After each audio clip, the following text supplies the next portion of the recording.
Hey everyone, Mark Serene here, and this is now episode 25 of the Enigmatica 6 Expert playthrough. I did a tiny bit of work here in the pressure chamber room. I put some glowstone in, got rid of the torches, and you'll notice here that all of these are now exposed. They have a thing on them that allows you, if I come over here to problems, it doesn't say any of them are open to air.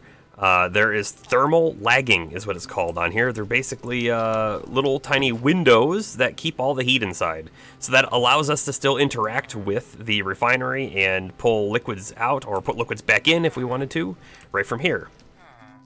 The other thing I was experimenting with, well, investigating, not experimenting because we're about to experiment, is how can I generate heat without using lava for the refinery controller? Well, I did, if you remember, I was mentioning making another one of these superheating elements. I made that, I put that under, it did not transfer heat at all. It just stayed exactly where it is. Looking into the Pneumatic Craft quest book, there was this line over here that led me to the Vortex Tube and a regulator tube module. And these are heating elements. So the Vortex Tube can actually generate heat or cold, and it does so by applying air pressure to it. So, I have not tried this yet. It should work. We are going to test this out with 2 buckets of crude oil in our refinery controller. Here we are. We can see 2 buckets are in there. Our temperature, of course, is much too low. Let me show you what I've done over here. The other thing I do need is 1 pressure tube. But so this regulator tube module, when you apply redstone to it, it actually turns it off. It doesn't let any pressure go this direction. So we can see threshold is 0 bar, receiving redstone 15. If we walk back here though, I've connected this in to our normal pressure system. So this is where the pressure chamber gets its pressure, and this pipe now comes out, and we can see the pressure is at 3.99 all the way through here. If I turn this on, we should see something happen. And when I say on, I mean turn it off. We see pressure coming into our vortex tube. The west temperature is 90, 95, it's climbing, and the east temperature is dropping. Temperature 110. So we just need it to be above 100 in order for this to work, and we can see it is working. The higher the temperature goes, the faster this will work.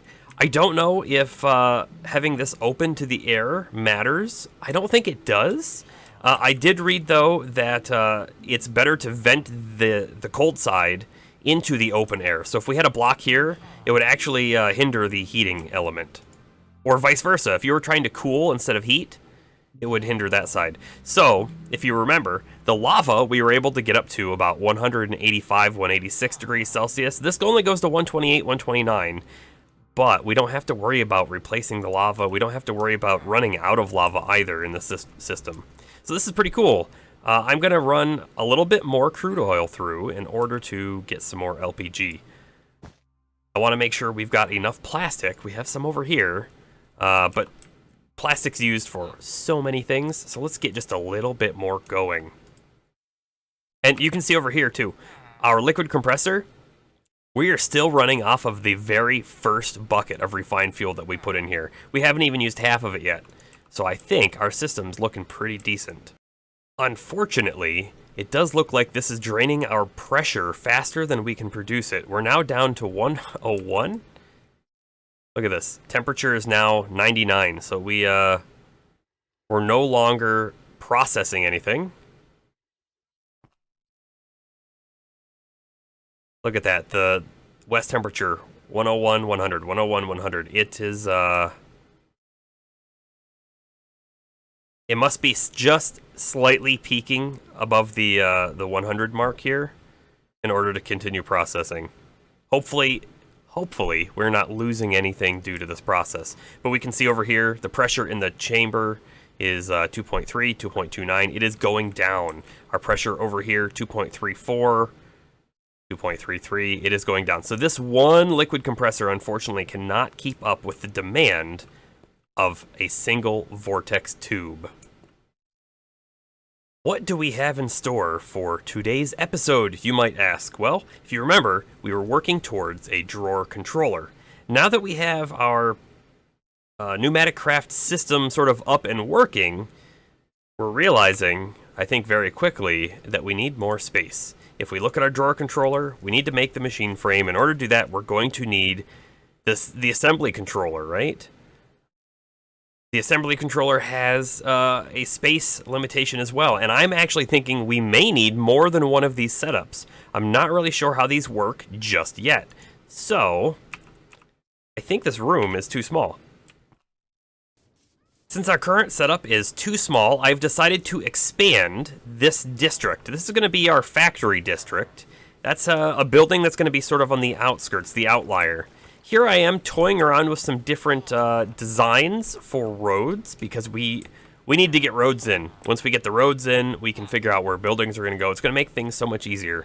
The pattern I decided to go for, I think, is this one.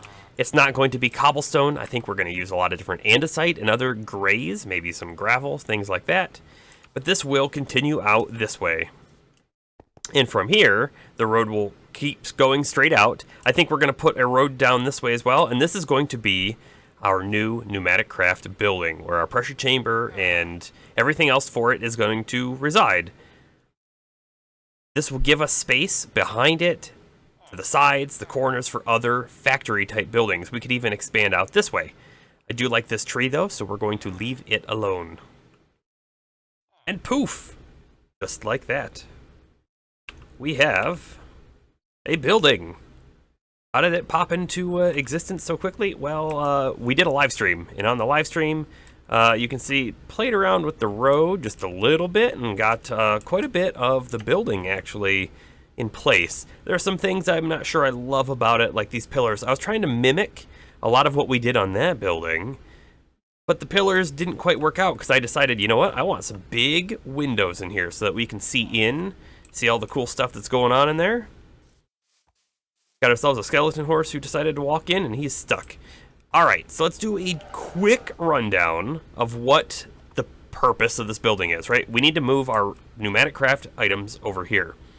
The thought is the central piece of the pneumatic craft, from what I can tell, right, is the pressure chamber. It's going to go here. I know you can make larger pressure chambers, and we may eventually do that, but this building is really for manual processing. Let's get the items we need, and then once we get them, and we can do things like get refined storage automation going, this will probably remain a manual building, and we'll have a new one with dedicated, automated crafting in the future.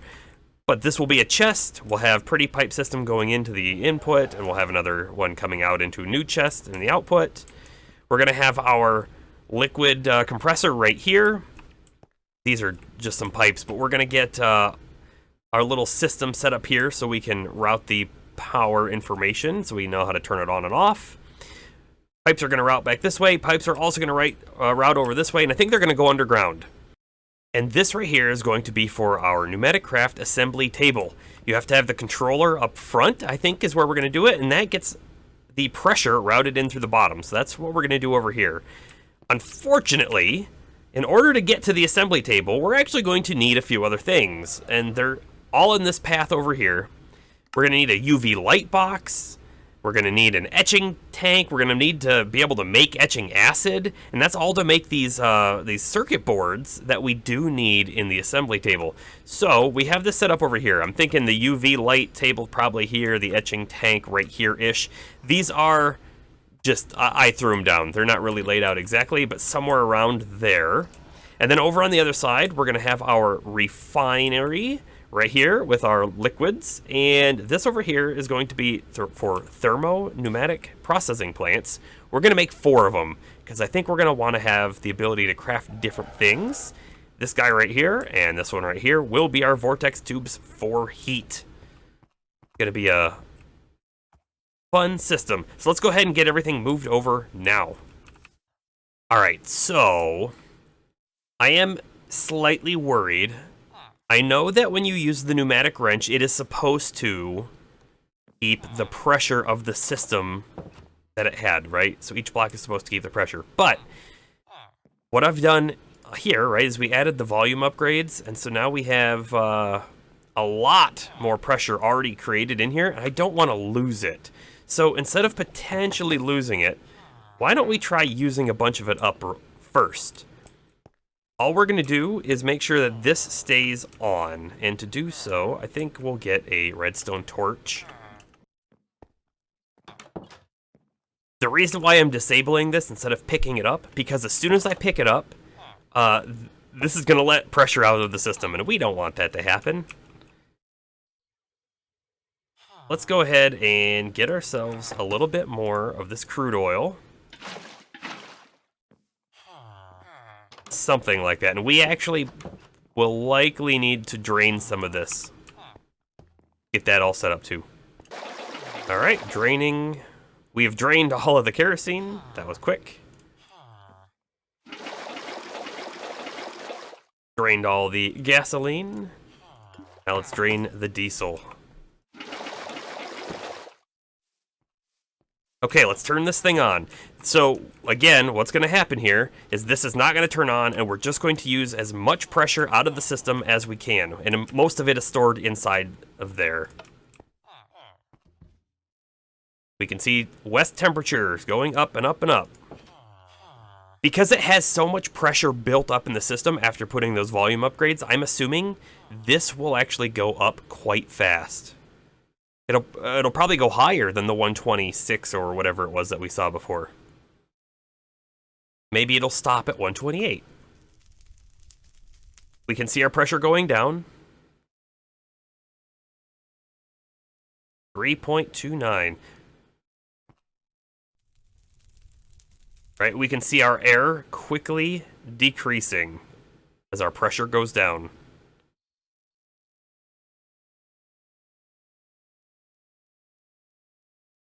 So we will let this process until it's either out of pressure or out of oil, one or the other. All right, we have gotten a lot of the pressure out of the system. We're down to under a single bar now. So I think this is an acceptable spot to start pulling things down. I've also got all the liquids out of here. Here we go.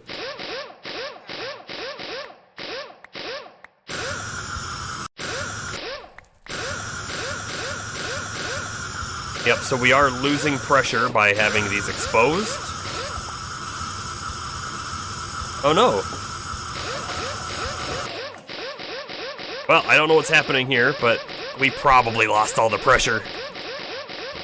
If I had to guess. And I am guessing. Ooh, okay. We need a little more inventory, it looks like. We'll put some things in this backpack. This is what I was using for crafting or building the building. Building the building. In here, alright. Perfect.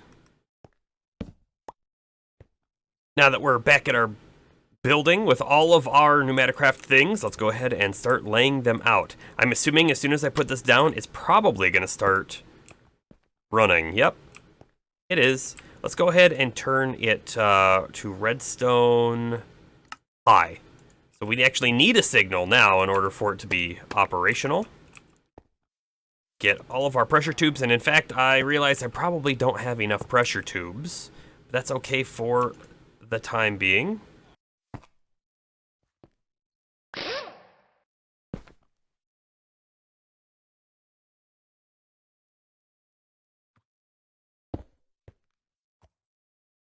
Okay, we're going to use our redstone logic control again. All this is going to do is read this side and then output this side.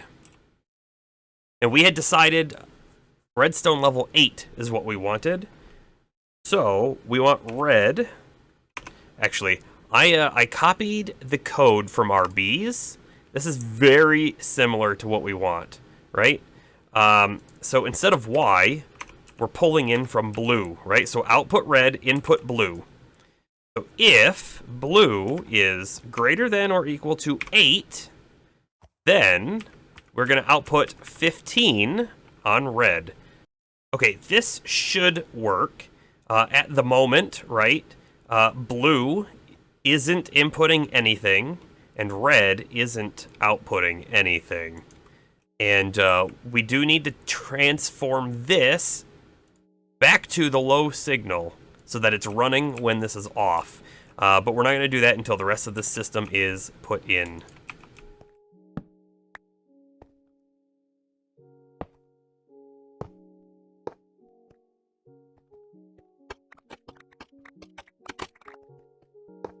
Got to get our pressure chamber walls back into position. Okay, that's perfect. The chamber valve, I believe we put in the back like that. Oh! The chamber valve itself was holding on to the pressure. How about that? Well, this is a little unfortunate. I wasn't ready. Okay.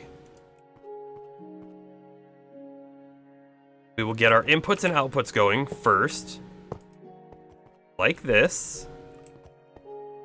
I think that was the right orientation. We'll get the front on as well. And now we can put the chamber valve in the back. Well, only if we connect it on. So, here we go.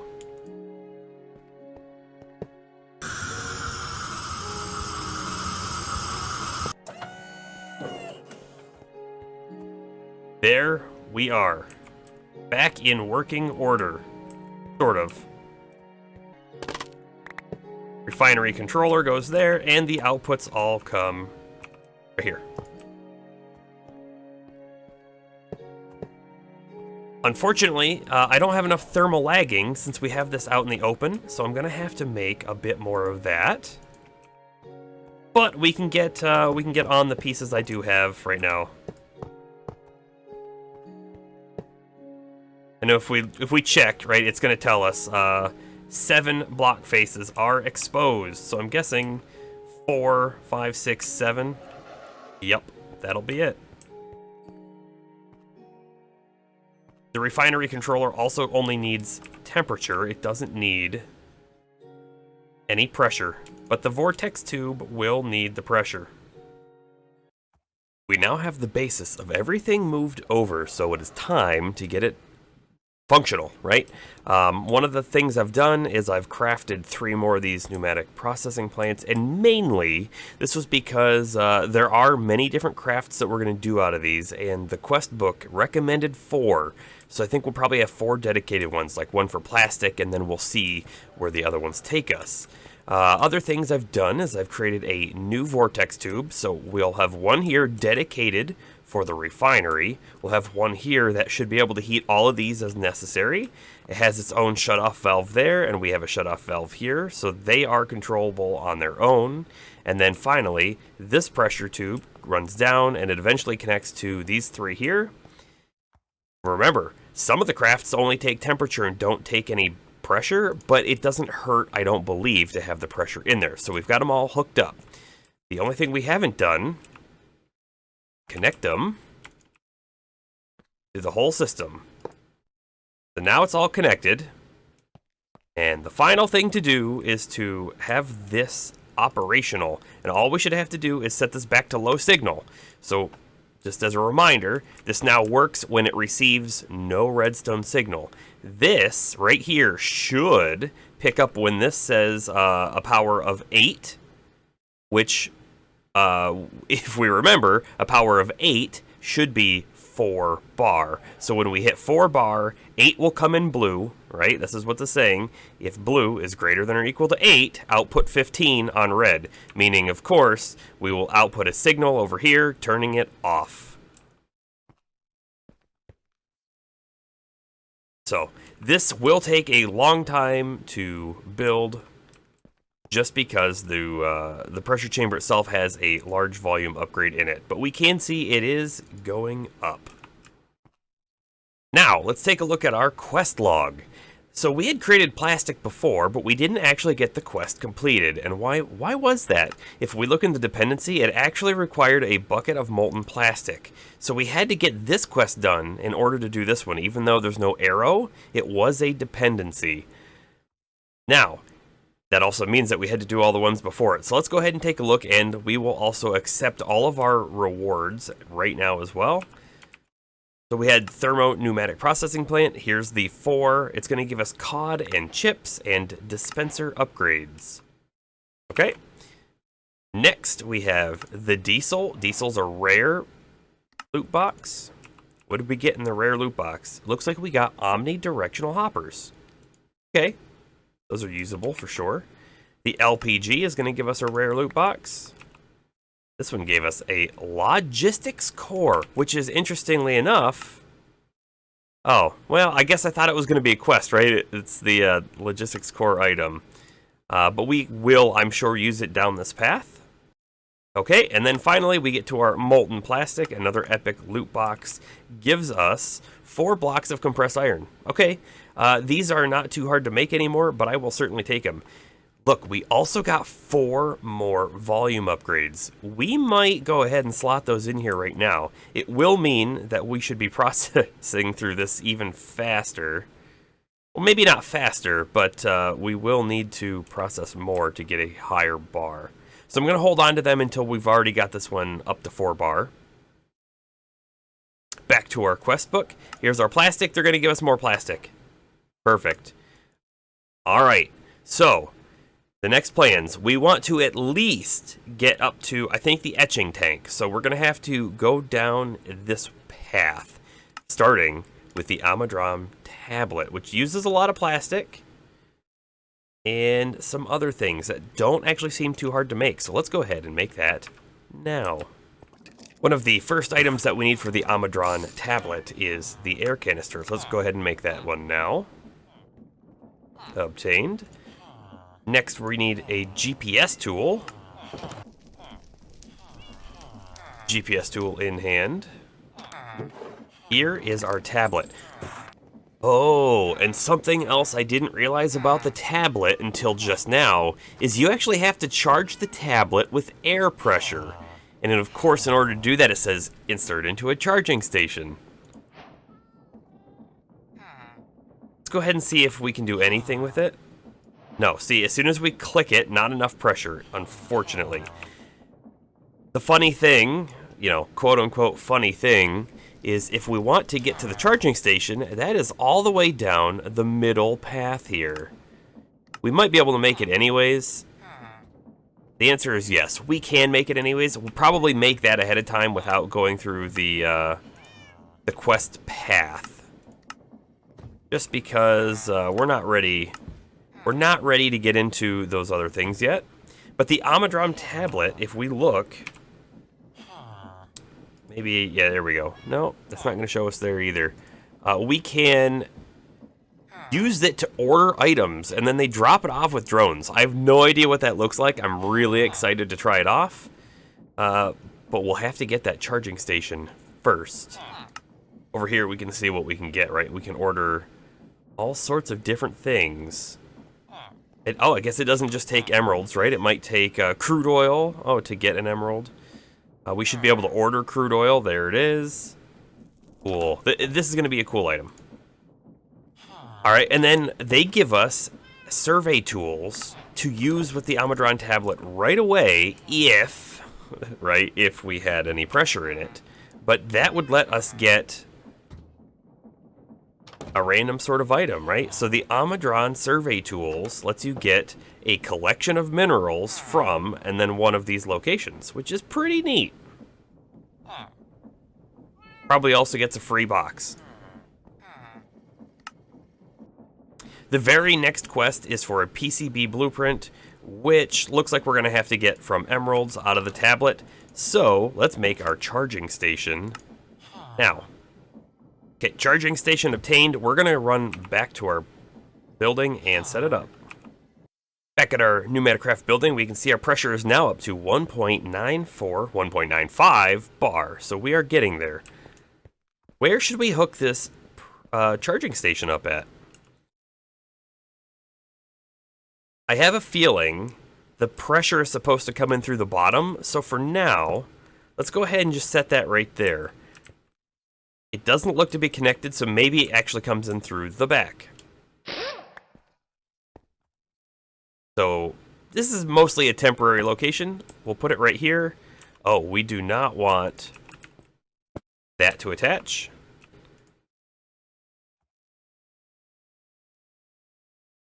Oh, and then you can also manage upgrades for the tablet. We can see the pressure is building. Ooh, look at this. Upgrades for the tablet. We'll have to figure what that means.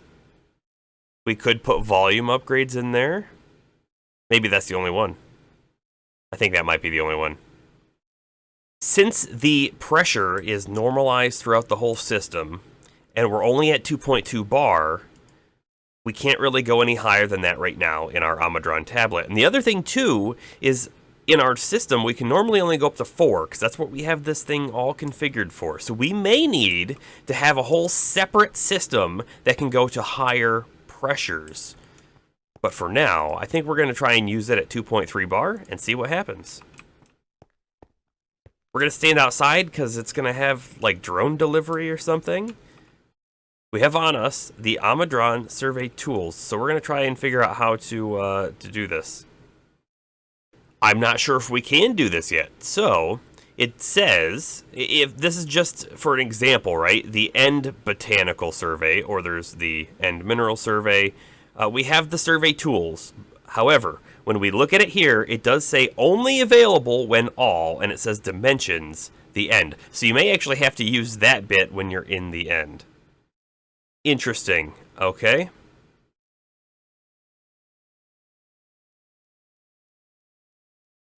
So I guess we're going to run over and get 8 emeralds to get this PCB blueprint. Reading the tablet in the information section, it says that we have to set pickup and drop-off locations by right-clicking an inventory or tank with the tablet. So we will do that right here. The other thing to notice is just by reading the tablet, I have drained a whole bunch of the pressure out of it. So we'll have to act quickly, I think. I don't know if I have to shift right-click. There we go. Shift right-click. It says pick up and drop off. So we're actually going to store some of the emeralds in that chest. Aha! Let's go ahead and somehow select this. Slot interaction. Right-click to add +1. Alright, we'll place the order now.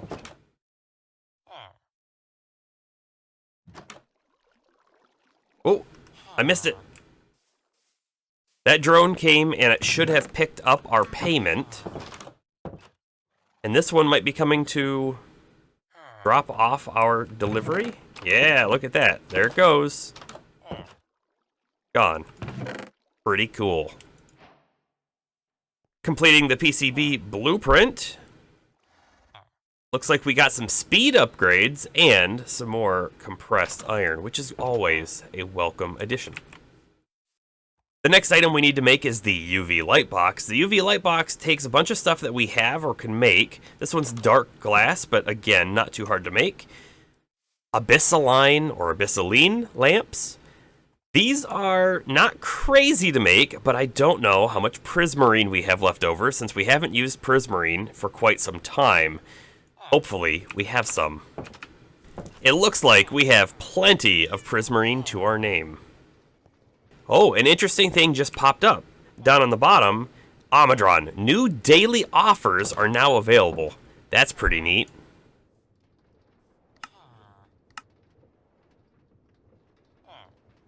You know, I wonder what else these lamps can be used for. Let's take a quick look at that. Oh, mechanism looks like it uses it. Thermal expansion. You can power them by placing next to a charged, chiseled abyssaline brick. Power is transmitted through to other abyssaline blocks. No idea what any of that means. We'll have to figure that out at a later time. UV light box. Obtained! Unfortunately, we have run out of time for this episode, and we didn't get to the etching tank. We will do the etching tank first thing in the next episode. However, I did notice that all the way down the path, we have a quest for a program, drill, and laser. If we check our Amadron tablet, we can see that the drill is in here. We also see that the drill and laser is in here. So how about we go ahead and place that order right now. We should see, here it comes, taking our currency. There goes the emeralds. You can actually see it underneath. It was kind of neat. As it's going to disappear, and then we should get the one delivering our order. Sweet. Drill and laser obtained. I think we're going to leave that in the box for now. We don't need it just yet. So I hope that you like our new pneumatic craft building over there. We're going to get more of it filled out in the next episode, and then hopefully be able to craft our drawer controller and beyond with the assembly table. This is Merc Serene signing off.